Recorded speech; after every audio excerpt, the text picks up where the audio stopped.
Praise the Lord. இன்றைய ரட்சிப்பின் வார்த்தையிலே உங்களை நான் சந்திக்கிறதில் மகிழ்ச்சியடைகிறேன். ஒரு வார்த்தையை சொல்லி உங்களை பலப்படுத்த விரும்புகிறேன். யோபு 8:7 விதமாக சொல்லுகிறது, உம்முடைய துவக்கம் அற்பமாக இருந்தாலும் உம்முடைய முடிவு சம்பூர்ணமாக இருக்கும். இதை யார் சொல்கிறான்னு நோட் பண்ணுங்க. யோபு சொல்கிறாரு. யோபுவோட துவக்கம் அற்பமாக கிடையாது, அவர்கிட்ட இல்லாதது ஒன்று கிடையாதுங்க. எல்லா ஆசத்தோடு அவர் ரொம்ப மனமகிழ்ச்சியாய் சந்தோஷமாய் குடும்பமோடு சந்தோஷத்தோடு அவர்கிட்ட இல்லாத பொருளே ஒன்று கிடையாது. ஆனால் அவர் சொல்கிறாரு, துவக்கம் அற்பமாக இருக்கும், முடிவு சம்பூர்ணமாக இருக்கும்னு சொல்கிறாரு. ஒருவேளை யோபுவை போல எல்லா ஆஸ்துக்களோடு சொத்துக்களோடு இருந்து இழந்து போய் இருக்கலாம்.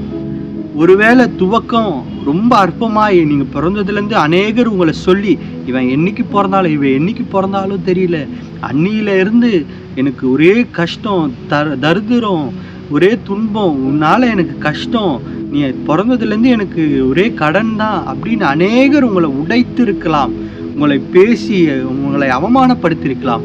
ஆனால் உங்கள் துவக்கம் அற்பமாக இருக்கலாம். ஆனால் கர்த்தர் உங்களை பார்த்து சொல்கிறாரு, உங்களுடைய ஆரம்பம் வேணால் அற்பமாக இருக்கணும்.